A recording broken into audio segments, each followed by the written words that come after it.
Welcome to lecture number 24 on the Kuzari. I hope everybody had a nice Pesach. Um, and we are up to the Ma'amar Sheni, that is the second essay, paragraph 65. So if you are using this version, the Rabbi Korobkin version, that would put you on page 234. Today, I'm going to read the Hebrew from the Korobkin version, which is the original, the first Hebrew translation by Ibn Tibbon. It was done back in the Middle Ages, shortly after it was written in Arabic. Just because I don't have the usual version that I read the Hebrew from this time, so I'm going to stick with that one. So I have the same thing in front of me that you guys have. Now, if you remember, the Chazar king and the Chaver and the rabbi were having a discussion, and really the Chaver, the rabbi, was discussing the greatness of Chazal, of the original rabbis of the Talmud, the sages that really established our religion the way we know it today. Now, I want to point out, and I kind of mentioned this a little before, but I'm going to delve into it a little deeper because some of you may or may not be familiar with some of the various controversies that have occurred in the Orthodox world in the last, I don't know, well, a couple decades, but really a couple centuries.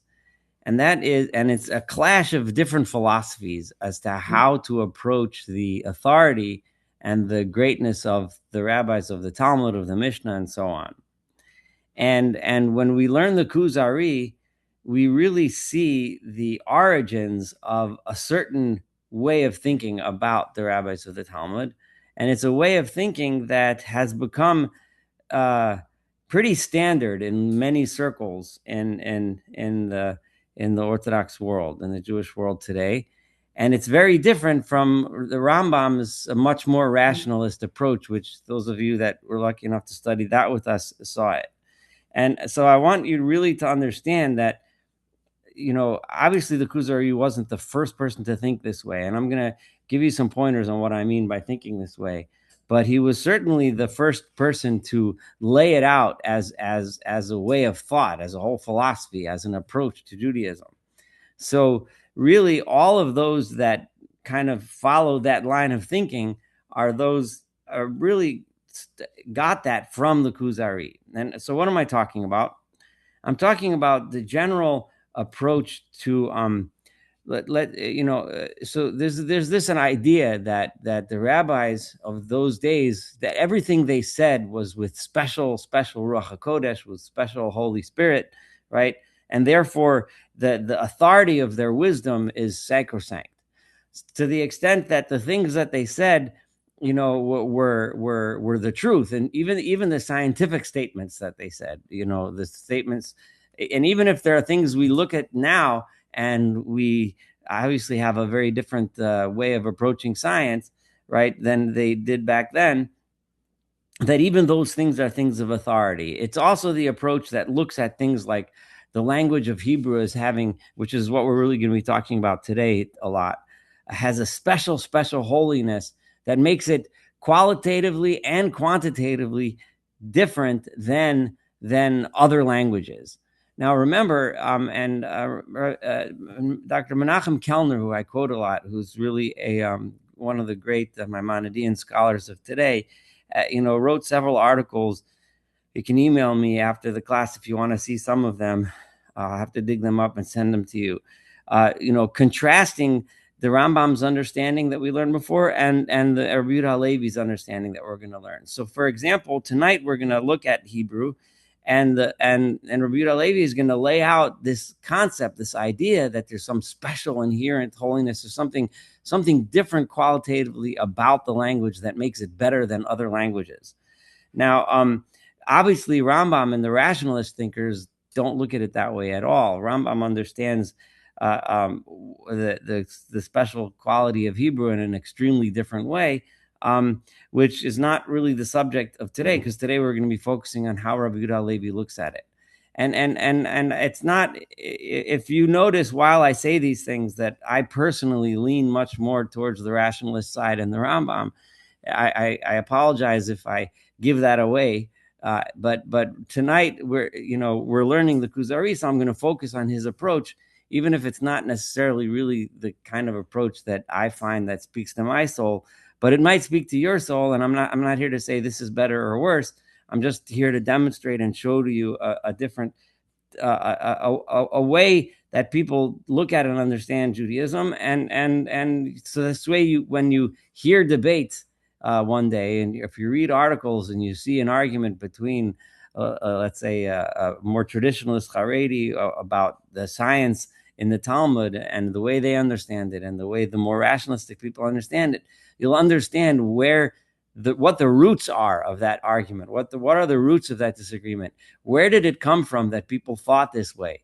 And you'll see that in the Kuzari. So I'm at chapter 65, and the Chaver had just told us about the greatness of the musical quality of the music that was sung in the temple, and the special chokhmah, the special wisdom they had in music, which is something that we seem to have lost. So this general approach looks at things as if back in the day they knew more and they were better, but we now know less and we're less than them.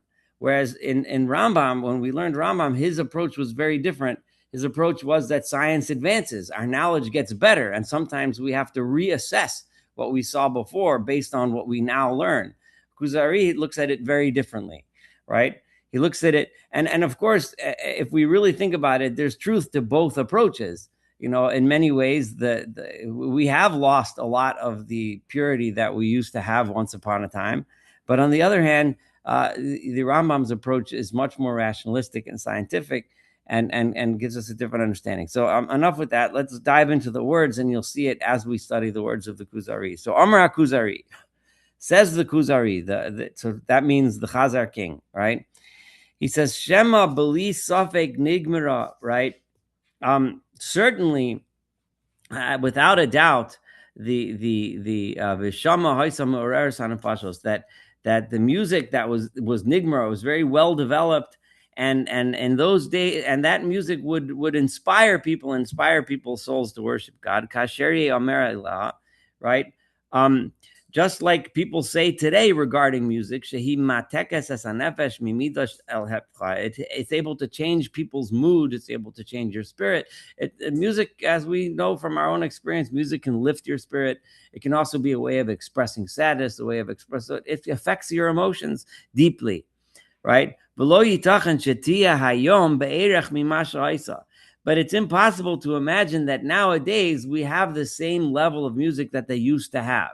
Remember, this is the approach, that then it was better, it was higher and more holy, and now it's a lower level, okay? Because now who's involved in music? This street people, the people in the street who play music, and it's a much lower level. It's much more base. It's much more coarse. It kind of, if you think about when somebody's saying, "Oh, I don't like listening to rap music or something," or it's nothing like the classical music, which was refined and special. It's a similar kind of thing that he's saying. But however, the great music of old, which is exemplified in this discussion by the music that was sung in the temple, right, has gone down in how important and how special it is. Just like you, the Jewish people, have used to be great and special, and now you're kind of scattered around, and you're lowly, and you're the bottom of the pile, right? It's interesting how the king, despite the fact that he's already converted to Judaism in this story, he's still talking to the Chaver as if the Jewish people are you with the plural. So 66, paragraph 66. So Amar Chaver. So the Chaver, the rabbi, answers him. Umatomar b'chokhmat Shlomo. What would you say about the special wisdom that Solomon had? Ukvar diber al kol hachokhmos b'koach Elohi b'sichli v'tivi. He was able to speak about all of the wisdom with the special divine inspiration, with the special koach Elohi. He's making a claim that isn't necessarily the way one would have to interpret the verses. If you look in the book of Kings, we do know, of course, that Shlomo asked for wisdom, but was his wisdom, was it that God gave him the special wisdom and skill to learn and study and read and so on and talk to people and become educated? Or was there some spirit of God that gave him the wisdom? The Kuzari here is taking a side here, and I'm just pointing that out. He's taking a side that it wasn't just that Shlomo was a smart guy and well-read, but Shlomo had a divine inspiration.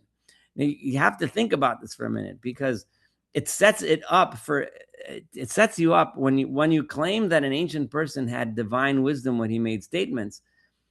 It's a very brave statement to make, because you're setting yourself up for a potential problem, right? In other words, what if you were to find the statement by Shlomo that has been proven wrong by science 1,000 years later? What do you do with a divine wisdom? How could it be that God was wrong, right? I mean, there's ways to approach that and answer that. I'm not going to go into them, but just you have to think that you're setting yourself up for danger. But this is what the claim that Rabbi Yehuda Halevi is making. The people from all over the world would come to him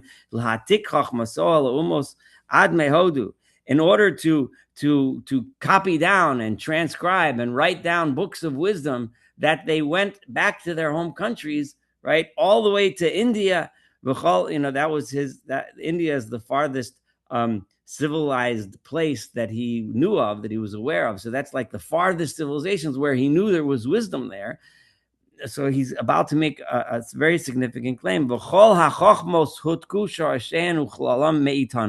And all wisdom in the world started with us. Again, an extremely bold claim, right? So that's how they got their wisdom. It was all came because they came to Solomon to learn. First it went to the Kasdim, or known in English as the Chaldeans, which are kind of almost synonymous with the Babylonians, right? And then it went to the Persians and the Medes. Eventually the Greeks. So he had a good knowledge of history, so it started with the Babylonians, and then to the Persians, and then to the Greeks. That's the order of the various empires that had significant influence on the advancement of knowledge. Eventually from the Greeks to the Romans. And over time, and over all this time, people stopped writing down where they got the original knowledge from. But the original knowledge started with us. Right?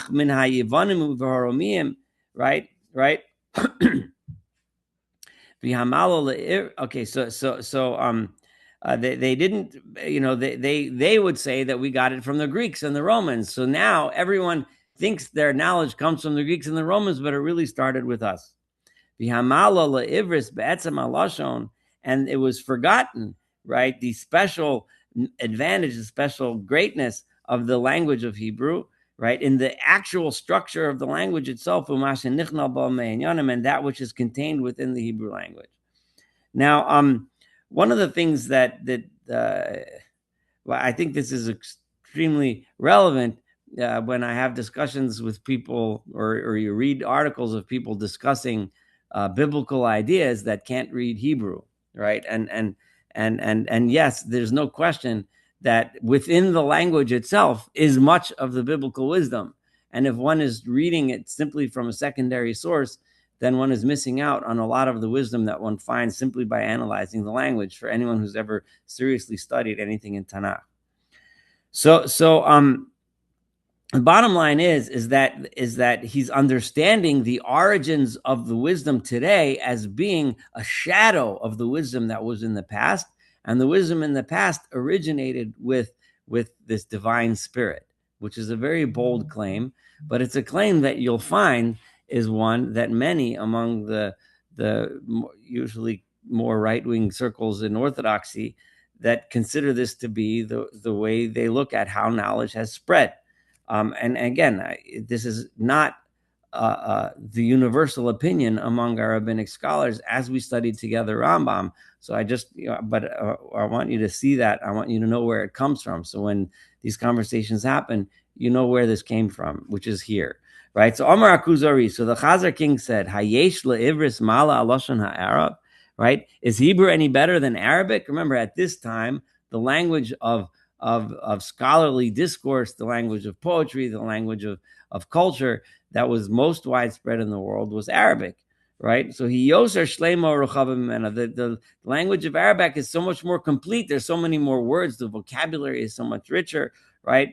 You can see that. Just look around. Everyone, if you read a book of poetry, if you read a book about any subject, whether it's philosophical or religious or romantic, even, it's all written in Arabic. So Arabic is so much richer. And so the Chaver makes an observation which is important, and this even has some political ramifications for today.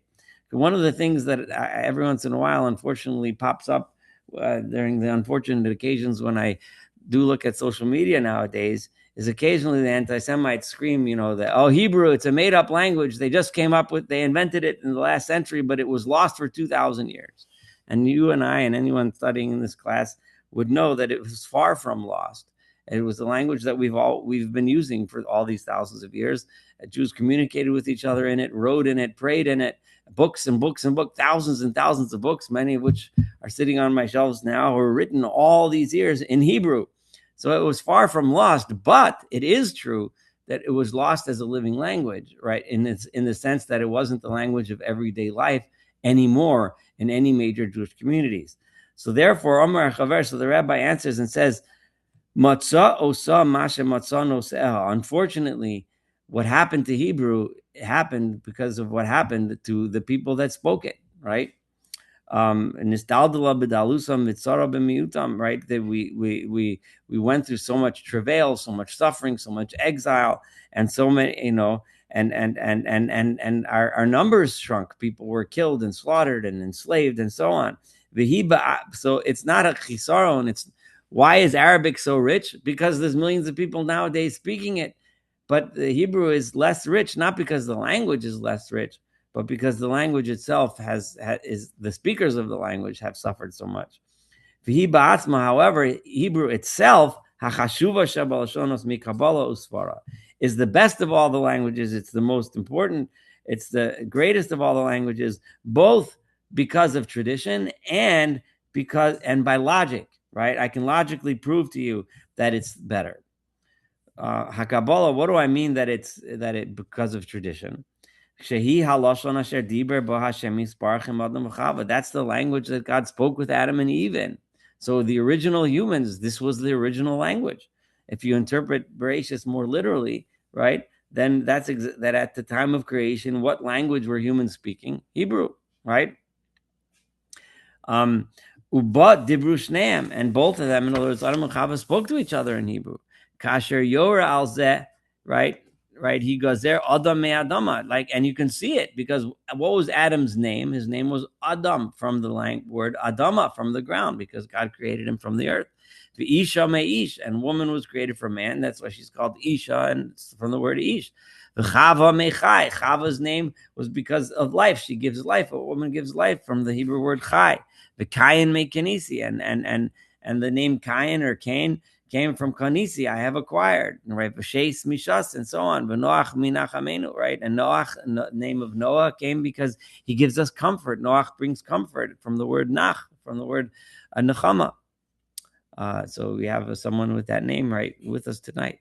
So im edus haTorah, together with the eidos, the witness that the Torah itself bears witness to, the Kabbalas dor achar dor, and the tradition that's been handed down generation after generation, ad Aver, ad Noach, ad Adam, right, through all the generations that are recorded in Genesis.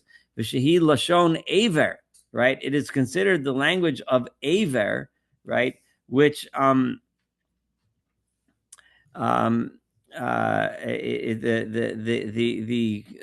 various reasons why it's called Aver. Where does the name Hebrew come from?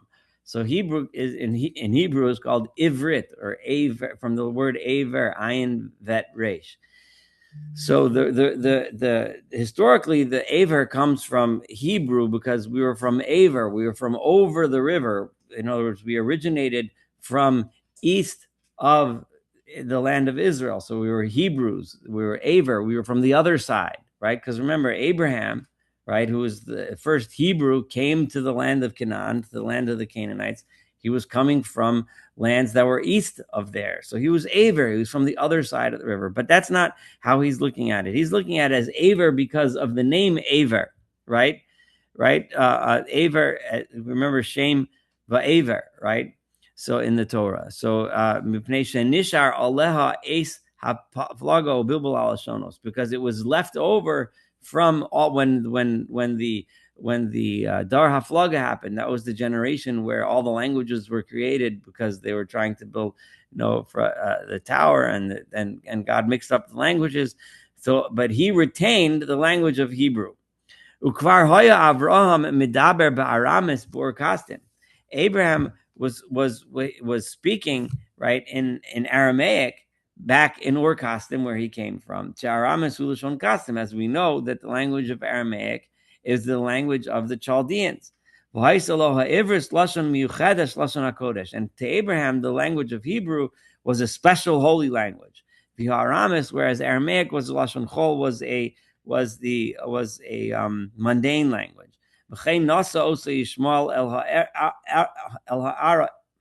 El Ha'arav.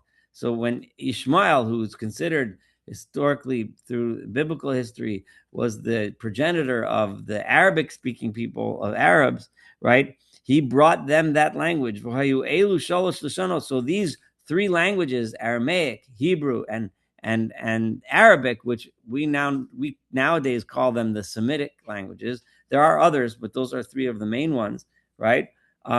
So they're shalosh lashonos mishutafos misdamos. They're similar and they're comparable languages because they have similar structures, similar root structures, similar roots, etc. They're all in the family of Semitic languages. Bishmosam, and the names they use for things, ubahalichosam, and in the way they're spoken, the way they're conjugated, uvashimusham, and the way words are used. But the best of those three was Hebrew. So that's the tradition side. That's the holy side. That's the tradition we have from the Torah. But its advantage, its specialness also is miderach hasvara. It's also logical. And I can prove to you, he's going to say that Hebrew is better than the others. Because of the nation that speaks it. Right? And that which they required, and they needed this language to speak. To speak to others, for oratory, right? Certainly to communicate prophecies. And the special necessity to warn people about things they shouldn't be doing. And it also fits with the songs and chants that people would say. And their kings, right, or the leaders, Moshe v'Yoshua v'David v'Shlomo hayitachen sheyechsha lehem melitza be'es shehayitzricha melel ledaber. Is it possible that they lacked the proper speech? This is his logical argument. I can, you and I can debate this, but we're reading what the Kuzari is saying. Those are the greatest speakers of all. The language they chose to use was Hebrew. There must have been, this is a logical argument, there must have been something special about that language that they chose to use it, right? Could it possibly be? Could you imagine that they chose a language that wasn't the best language, right? Kasher techsar lanu hayom ba'avur she'avad halashon mimenu. Like today, we are missing things from Hebrew. In other words, Hebrew is not as good for us to express things because we've lost so much of the vocabulary of the language. And this is something he lamented then. And when you read the history of those that revived Hebrew as a spoken language, how many times they needed to find words for things. I mean, it's a process that's ongoing to this day. New things happen. Modern life is such that Hebrew we need to find words. So to the best it's missing words, right? Hara'isa Sipur HaTorah. Have you seen the story of the Torah when it describes the Mishkan, the building of the Mishkan via ephod? The ephod is one of the garments that was worn by the high priest, right? V'achoshen, and the breastplate and so on. Kishahutzruchu al shemos nachrios, when they needed to to describe. They needed a name, a new name, a strange name. Hech matzu osam ad tumam. How did they just find names for all of these things, right? V'kama noah seder asiparu, and how beautiful is this story? V'chein shmos ha'amim umine opos v'avonim, when we see the names of the different nations and the names of the birds, the names of the stones, Uzmiros David, and the songs of David is of course referring to Tehillim. V'hitraim Eov, and the eloquent speeches of Eov, of Job. We talked about that, those that were with us last night. And Eov is actually an interesting example because Eov is full of words that are only found in Eov. It's an incredibly eloquent and remarkably beautiful writing. I very, very strongly recommend studying the book of Job, the book of Eov. But one of the biggest challenges of Eov is the language, and because the language is so unique, and the Hebrew that's found in there uses a lot of terms that are either only found there or almost exclusively found there. His vakho imreav, in his discussions with his friends, that's how the book of Eov is set up. And he chooses. It's that I love the fact that if you remember a couple lectures back, I was telling you about reading the book of Isaiah, the book of Yeshayahu, as being some of the most beautiful prose in that has ever been written in history. And reading it in Hebrew is just astonishingly beautiful. And it's interesting that he uses these two examples, Eov and Yeshayahu, of Zulasam and others like it. He really picked, the Kuzari here chose really the two of probably the most beautifully and poetically composed writings in the entire Tanakh. I know that's a strong statement, but if you study those books, I think you'd agree right off the bat. So Amar Kuzari, so the Chazar King said, Tachlischa bazeu v'zulaso, right? All that you've achieved, your purpose in all of this, right? So you're saying that it's as good as the other languages. You haven't proved to me, but you haven't proved to me that it's any better than other languages. Right? Other languages we know, right? They're better. Right? When we look at songs, other languages fit better. They work better when writing poetry and songs. So Omer HaChaver, the Chaver says back, Kvar Hisbarli, Ki Hanegunim Einam Tzrichan, and he gets into things which I don't fully comprehend what he's saying, but I'll do the best that I can to understand it and to relay it and explain it. Ki Hanegunim Einam Tzrichan El HaMishkal B'Dibor, right? Lyrics don't have to be, when the lyrics of a song they don't need to be said in special meter with special rhyme and a meter, meaning a number of syllables and so on, right? When you're just speaking, it's only important in a song, right? Right?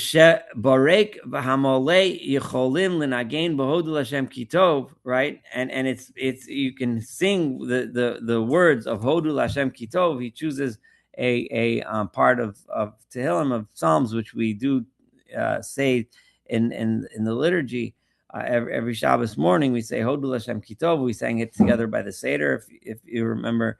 Benigun lo, and it was presumably in the day of Rabbi Levi, it was chanted in a special chant. So you can chant Hodu Lashem Kitov just like you can chant La'osei Niflaos Gedolos, right? Which is one of the verses in the Hodu Lashem Kitov. So he was picking a song from Tehillim where the meter isn't exact. If you tried to sing Hodu Lashem Kitov, in my family we have a chant. So some of them you have to go, you have to like jumble things together to make it fit, right? But you can do it, right? This is true with songs that are controlled by a person. Like the person can change the way, how fast he talks or how slow, and how many syllables you jam into one musical note to make it kind of work. Avo bashirim hanikroim an sharia, right? Right? And these are the types of things that are designed to be symmetrical and designed to be said in public forums, lo hirgishu aleim. The Jewish people never bothered with that stuff, right? Because they were more interested and more focused on something that was more important. So the Chazar King says in paragraph 71, Umahu, what is this more important thing that they were focused on? Omar Chaver, so the Chaver answers, Ki hamechuvan min halashon, right? What's the purpose of language? Is hachne, the purpose of language, and even though his whole approach here of explaining the significance of Hebrew doesn't really speak to my soul that much. I'll be completely honest, and there's a lot of problems that I and others have with this, but he always throws in these beautiful ideas, and I want to make sure I focus on them, because even if I don't like his overall approach, there's a lot of little things here that are little nuggets of real beauty that we have to hang on to. So for example, what I'm about to read, right? So he's arguing why Hebrew is better structurally than other languages. Okay, we can sit and debate that, that's fine. But then he throws in, what's the purpose of language, right? It's not just to say something. It's not just to even sing a song or to write a nice poem, but it's to convey an idea, so that the idea that I have in my heart, I can use words so that it can enter into your heart, right? It's to influence other people.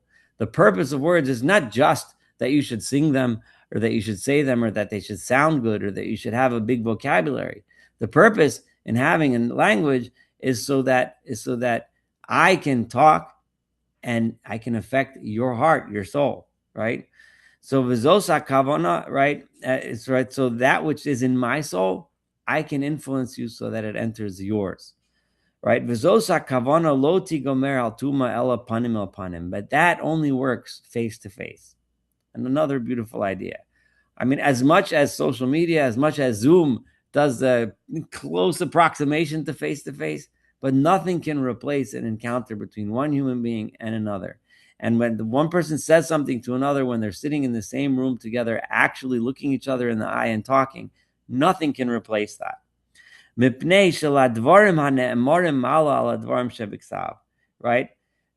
That this is why a spoken word is always more valuable than a written word. A written word can certainly be influential, right? And I'm sure we've all been influenced by things we've read. But there is nothing like being influenced by another person, by an actual conversation with another human being, right? Like Chazal said, mi pisofrim v'lo mi pisfarim. It is better to study from the sofrim, from the teachers, and not from the sfarim. It's a play on words, sofer versus sefer, right? But the meaning is, it's better to learn from a person, a scholar, than to learn from the scholar's book. Because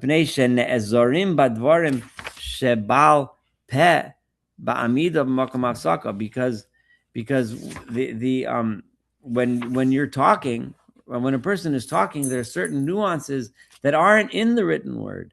When a person pauses, for example, sometimes a pause is part of speech, gives you a moment to let an idea sink in, right? So the pauses mean something. Or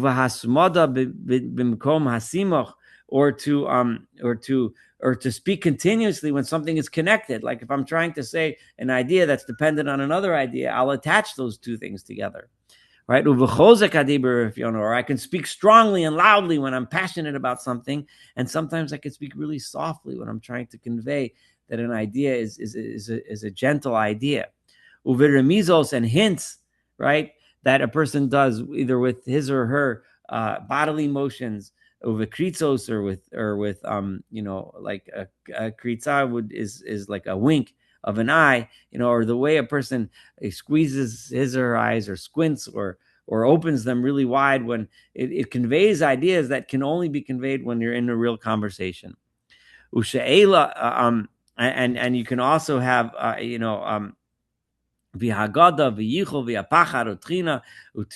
so in all these things, you can convey fear through your facial expressions, and how you speak, how you talk, how loud you talk, etc., right? And in the way you act, in your bodily motions, you can swing your arms around, and you can all kinds of things you can do in a conversation that can't be conveyed in a book, right? Sometimes the speaker can be aided in his attempt to convey the message by what he does with his eyes, bigabosov, or his eyebrows, right? Uvachol rosho, and his whole head. You shake your head, you nod your head, all kinds of things you can do. Uviyadav, your hands, lahavin akas, in order to understand, for that people can understand the anger that he's trying to convey, or v'haratzon, or the desire that he's trying to convey, v'atchina, or the supplication, v'agava, or the pride, depending on what he's trying to do, right? Al shir sharutz, and the way he's trying to convey. Uvashe'eris hazos, and this, what the remnant, what's left over to us, asher nishra milsonenu. Remember, he's saying that Hebrew has been degraded. It's been degraded because we stopped speaking it every day. By the time of Rabbi Levi, it was almost 1,000 years since people spoke Hebrew as a day-to-day spoken language, right? So the little bit that is left with us, right? Milashonenu hanotzeres haberua, right? The one, right, which was created. Remember, he's making the claim that Hebrew was created by God, because when human beings first entered the world, Adam and Chava, Adam and Eve, were speaking Hebrew to each other. So it was the original language. So you will find inyanim dakim v'amukim, very deep and very delicate and very I'm trying to think of the right word, something that's dak, something that's refined, and deep, nitbu are buried within the language itself, in order to understand the topics that are trying to be conveyed. And to some degree, Hebrew can replace those things that we can only convey in actual speech and actual conversation. In Hebrew, you can find these things by looking in the words. Now, it, as much as this doesn't seem to sound super rationalistic, I can tell you, as a person who spends a lot of time reading the Torah, Tanakh, and the words of the prophets, and the Mishnah and the Talmud, and Hebrew piyutim and poetry and liturgy that's been written, there is truth to this. There's something that's being conveyed in the Hebrew that it's hard to imagine it being conveyed in any other way. The nuance, understanding the roots, understanding the words and the choice of words and what those words are referring to, is very powerful. The language, it's kind of built around that whole idea. And one of the things that's built in is the ta'amim, is what we have when we read the Torah. We read with the notes, with the trup, right? The ta'ameh hamikra. Exactly when the ta'ameh hamikra originated, if I'm not mistaken, someone can correct me, I think it goes back to the days of the Bali Masora, who wrote down in the, I think, the 5th or 6th century, somewhere around there. I might be off a little bit, in the area what's now northern Israel and the Galilee, around the Kinneret. So I don't, someone can read up on the history of the ta'amim, but those ta'amim are very important. They convey meaning. Mitzayrin ben makom ha'hafsek v'hasimoch. They show us what's connected and what's divided, right? Umafrid mekom ha'she'elam and hatshuva, and it divides the questions from the answers. V'ha'aschala min ha'agada, and the beginnings or from the middle, or the telling of a story. V'achipazon min ha'mitun, and it tells us what is read quickly and when one hesitates and waits, and is cautious. V'atzivu min ha'bakasha, and a command, the difference between a command and an entreaty, right? So when I ask you to do something, or I tell you to do something, these things, Hebrew is kind of designed to have different words to use for these things. So that whole books can be written on the subject of how we divide up these words. And as you know, you can interpret a pasuk, a verse in the Torah, in different ways, and often the notes help guide us as to where the break is, so we understand the flow of the conversation. Right? And somebody who this is his intent is to convey ideas with the language in such a way that it enters the heart and soul of the person who's listening. His focus is not going to be on the musical meter, right? Remember what he's claiming to the Chazar king is he's saying we didn't bother with the poetic aspects because that wasn't our focus. Our focus was to use the language to convey these ideas. That wasn't the purpose in the Torah, and in the use of Hebrew all the way to this day, to the day he's writing this. Right? That the poetry has to be said in a certain way. It has to be, there's 4 syllables and then this rhymes and that does so on and so forth. Right? Right? And when you say poetry, you sometimes divide things up so that it rhymes, even when the stop isn't exactly where it's supposed to be, right? Rather than another place. There was an example in the Lachadodi that I remember I had an argument with somebody about. I'm trying to remember which part it was. Hopefully it'll come to me before the end, which kind of really demonstrated the let me see if I can get a Lachadodi in front of me. Give me a minute.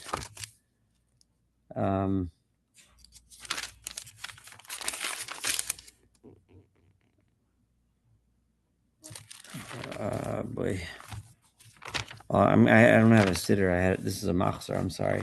Well, anyway, the bottom line is that when you're doing something with poetry, the stops and starts aren't conveying the idea the same way. So, and if you're going to try to write poetry and not do those kinds of things, it would be very difficult. So, Amar Kuzari. So the Chazar king responds, and he says, "Be'emes nidchaso mala shimis." Right? You're right. Right? There is an advantage. Right? Ba'avor mala and yanis. There is that when people write poetry and songs, right? You're kind of losing some of the context and some of the meaning, right? In order to gain the meter of so that it fits the tune and it fits the meter of the poetry.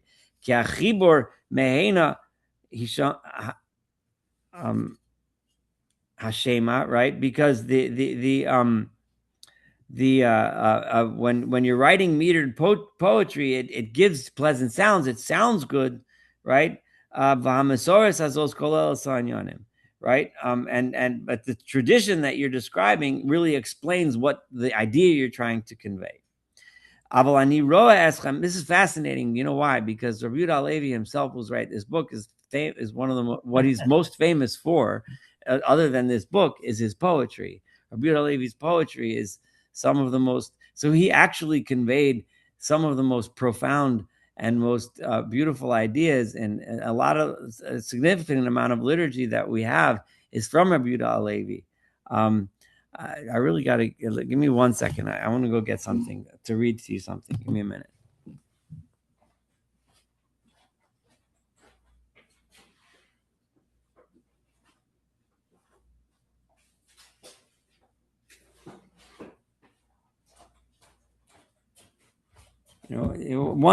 There's tons and tons of famous songs that Rabbi Yehuda Halevi wrote. But I'm going to just read to you one of them, which is familiar to probably many of you, if not most of you. And it's a song that is very often sung on Shabbos by the afternoon Shabbos day meal. And it was a song written by Rabbi Yehuda Halevi, one of his most famous ones. And it's fascinating because he's literally like going almost against what his own rules here, because it very much follows the meter, and it's in Hebrew. So it's Yom Shabbaton, right? Some people call it Yona Matzavo Manoach. This was written by Rabbi Yehuda Halevi, the author of the Kuzari that we're reading. So Yom Shabbaton Ein Lishkoach, right? The day of rest is one we should not forget. Zichro Kireach Hanichoach, Yona Matzah Voma Noach, V'sham Yanuchu Yigiyei Koach. It's rhyme and meter is all exact. So it's and he's conveying this idea, and it's a song that many of us remember. Hayom nichbad livnei emunim, zihirim l'shamro avosu vanim, chakuk b'shnei luchos avonim, Meirov Onim V'Hametz Koach, and so on and so forth. So he was very into meter and poetry, even though right now he seems to be denigrating that. And we have tons and tons and tons of poetry from Rabbi Yehuda Halevi that is kind of contradicting the idea that he's saying right now. But I just thought it's kind of funny in a way, and I wanted to point that out. But the bottom line is, after all this, Uvesheris Hazos, and I'm on page 240 in the Korab conversion. The remnant of language that Asher Nishar Amil Shanina, the little bit that's left. I'm sorry, I went backwards. I apologize. I'm on page 241. I got distracted and I lost where I was. So he says, so the Chazar king then answers back in paragraph 73 on page 241. Be'emes, right? You're right. Nidchasa mala shimis v'avor mala nyanis, right? I just read that. Avalani roa eschem, but I see among you Jews, right? And again, he's referring to you Jews, even though he himself has already become a Jew. Sha'atem torchim lahagia el malas achibor, that you do try as hard as you can to regarding the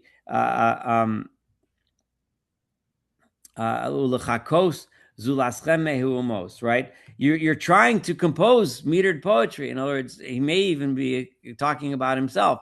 You're trying to do the same thing that the non-Jews do, right? You gave me this whole speech about the idea is more important than the poetry and the meter and so on and so forth. But meanwhile, you do the same stuff, v'tachnisu, and you're using Hebrew mimishkaleim in the same way that other people use other languages. So what I just read to you is an example of using Hebrew in exactly the way that everyone uses the other languages. So Amar HaChaver, so the Chaver says, it's Zeb mita oseinu and that's because we've strayed from the path.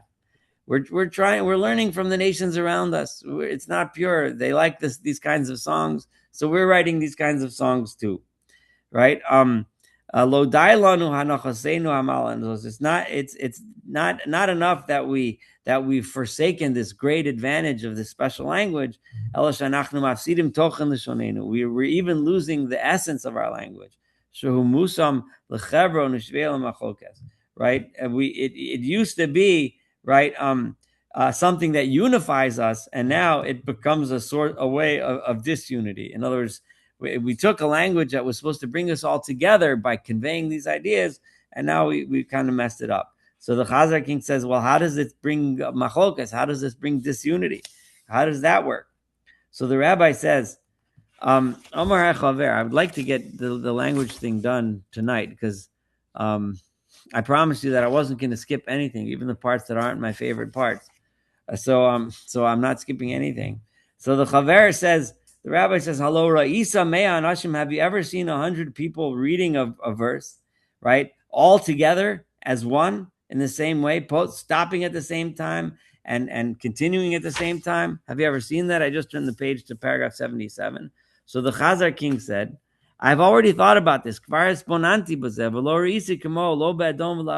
haven't seen it anywhere else. It's interesting because I'm not sure if this is true nowadays. I don't know how other religions really do their prayers, but everyone's saying the same words together, starting and stopping at the same time. It couldn't happen when you're reading poems. Everybody's doing their own thing.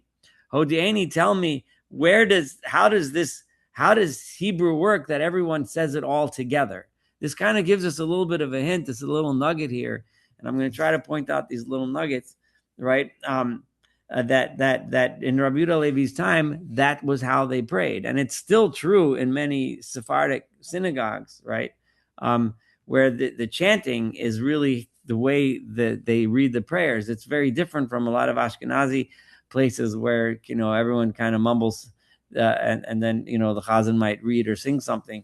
But there, everything was all chanted together, all together as one.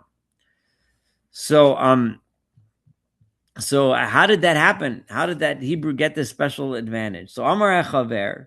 So the Chaver says, "Mipnei sheyikabzu b'shnei nachim v'lo yikabzu b'bein shalosh tnuas al yedei adchak."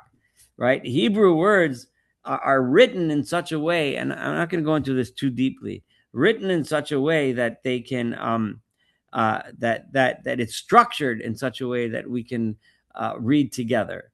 And the Shva Nach is talking about the when a Shiva is the sign, is the Nekuda, which when you have one dot on top of the other and it's pronounced I, right? So there's a thing as a Shva Na, which moves, meaning you pronounce it as an I, and there's a Shva Nach, which is silent, right? So you don't have them like together, and I really don't want to go into this too much, but so therefore the speech stops with the one that has no sound, right? So it makes it easier for everyone to read it together. And therefore, and this is the key, by everyone reading it together, right, it makes it easier for people to remember the words, and therefore that word should enter our heart. So whether or not we like his analysis of the Hebrew language is one thing. But again, here's another beautiful nugget. And the idea that when people chant together the same words and read them with a tune together and pray, right, that is a very important way for the ideas and concepts and feelings that are trying to be conveyed by the text to enter people's hearts. And I think that's true for I know it's true for myself, and you can think if it's true for you, that the when we sing together, right, davening in shul, it has so much more powerful of an influence on our heart than when we say something to ourselves and where everyone's doing their own thing.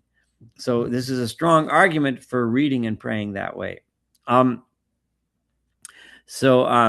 Vihekel Baburas, and so and it helps you remember, right? You know, how many of us know Anim Zemirot? It's the this thing we sing at the end of the Shabbos morning davening. Everyone knows Anim Zemirot. I see half the people in the shul saying it by heart. Why do they say it by heart? How do they remember it so easily? They're pretty tough words, deep concepts, tough words. But I look around, so many people know it by heart. Why? Because we sing it together, right? At the same time, starting and stopping at the same time, so it remembers and we don't forget it. And so then you can contemplate the ideas being conveyed. Right? So the Inyan Elash Nachem Yanuach Amila Elam Amila Ra, and then he talks about here. I'm kind of running through this a little bit.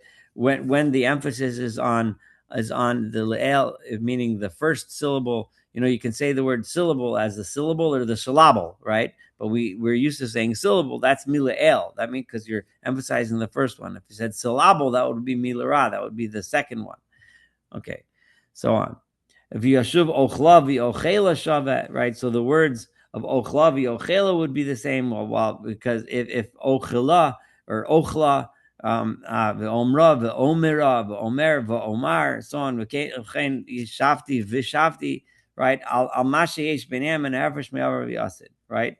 And I really don't want to go into this too much. I don't fully get his point here, but the point being that Hebrew is structured in such a way we sing it together, we remember it, and the point is that the ideas should be conveyed to our hearts.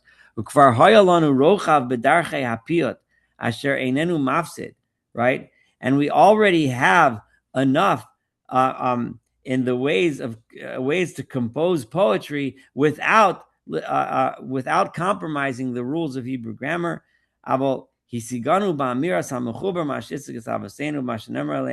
Right? But what happened, though, unfortunately, when we adopted this form of metered poetry, right, we learned this from the other nations, and that's how we got to it. I want to the next thing he says is interesting from historical purposes, but I think we have to start next time because I'm already up to an hour. So I want to open the floor for comments and observations. I know this may not have been the most exciting of them all, but there was a lot of our lectures, but there's a lot of interesting little nuggets of ideas here, and I think it'll help us understand how Rabbi Levi thinks and what he's trying to teach us. So if anyone has a question, a comment, please fire away. Well, one thing I found interesting.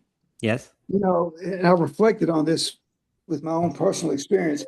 I can sing something and sing it by heart in Hebrew and chant it in a service. But if I were to look at it and read it alone in Hebrew, I might stumble along. It's funny how the difference is when you're with a group and you're singing it, and it has a rhythm and a rhyme and tune that it sort of makes you be able to read it or memorize it even without even reading it and say it. I mean, that is a truism in my experience. I don't know Yes. if other people have experienced that as well. I'm just curious. I mean, I think I I mean, have. I'm not as learned in Hebrew and reading Hebrew. I'm not very good at reading Hebrew, just reading it. I'm slow if I'm just picking a passage I've never read before. But with these things, I just move right along. It's amazing to me. Yeah. No, I think I feel the same way. And I observe it among other people. Everybody knows L'chadodi, right? I should say Yeah, everybody, but it's common. yeah, People know it. They're familiar because we sing it together, and you know. But the prayers that we go that we say that way, nobody knows, nobody remembers, and those exactly, are true exactly. observations, you know. Yeah, Um, exactly. and anyone else have we're approaching the end of Mamar Sheni, but we still probably have a couple weeks to go. I just want to give you a little clue. Next time he's going to talk about shuckling, which you see me doing. Shuckling in Yiddish is for rocking back and forth. And until I learned Kuzari, I didn't know just how ancient that practice was among Jews, because it was at least as ancient as the Kuzari, so it goes back at least to the 11th century, right? But he's going to explain why we shuckle. So if you want a little nugget to keep you interested to come in next week, I know this wasn't philosophically the most exciting lecture yet, but we still learned a lot, and there's a lot of fun stuff to come. So I appreciate everybody joining me. If there's no other questions, I'll sign off. Well, one of the things I just a Yeah, minor point, but at the beginning you mentioned Orthodox thought, right. and how does that differ from Jewish thought? I mean, maybe that's a stickler, but I'm just curious Well, how it you. doesn't differ. It's Orthodox thought is part of it. And how you define what's a Jewish thought, that's a big subject which we can discuss, Well, I'm but saying, I not mean, if you today. say Orthodox thought, I mean, what does No, that mean what then? I'm I don't really pointing understand. at is a lot of the debates between people that are more rationalist and more accepting of modern science, and those that are less rationalist and uh, more uh, likely to say something like, if Chazal said it, if the rabbi said it, then it's true, even if it conflicts with modern science. And the Kuzari lands strongly. He's really the one that started. The people that say the latter, right? That will tell Mhm. you Chazal said it. It's true because they said it with divine knowledge. We saw it today, right? Right. Yeah. And so therefore it's true, even if modern science contradicts it. This is where it comes from. I'm not saying that the Kuzari was the first person or the only person to say it. There's sources prior and so on, but he was the one who really sat down in a book and wrote it out in an organized way and made that argument, and it became popular, and it became a major way of thought in Judaism. So all those people running around making those types of arguments, this is where it comes from. If you ever wondered where did they get that idea from, well, this is where they might not know that's where they got the idea from, but it was through the Kuzari that those ideas became part of mainstream thought in Judaism. The Rambam was pretty much written to counter that, right? The Moreh Nevuchim, which we studied before, was pretty much written to say, no, that's not how it works. When Chazal say something scientific, they're saying because that's what they heard the science is saying. It's, if we learn today, it's different, so it's different. There's no holy divine spirit when they tell you about the path of the sun and the stars. It's what they observed, and they might have been wrong, and it's no big deal, you know. But that, so those kinds of subjects, what we're gonna learn as we go through the Kuzari, we're gonna learn a ton of beautiful ideas in Judaism, and we're also gonna learn where that whole school of thought comes from, you know, why people think that way. And he was the one who really pushed that mode of thought, and it became in many circles of Judaism really standard almost. And that's if we gain anything from this book, from studying it for the last, I don't know how long we've been studying it. It's approaching but I guess 6-7 months now, maybe more, and we're going to probably be doing this for another 2 years. I want to make sure you understand that. I Okay. just want to just one quick thing. Okay. Direct teaching versus, reading versus the internet. And I think it's Right. really interesting in modern times what the internet has done versus direct person-to-person contact. But that's something I'll talk with you another time about. I think it's a fascinating topic. It is fascinating, but I think the observation that he made bears out in history. There's nothing like I think a so. conversation to convey an idea, a real Right, and conversation. and that has been Right. corrupted with the internet to a great degree, Yeah. and texting. So anyway, we'll talk about Right. that Yes. Mir another Tashem. All time. right. Well, anyone have a wonderful evening, and thank you so much for joining. Thank you. Bye bye.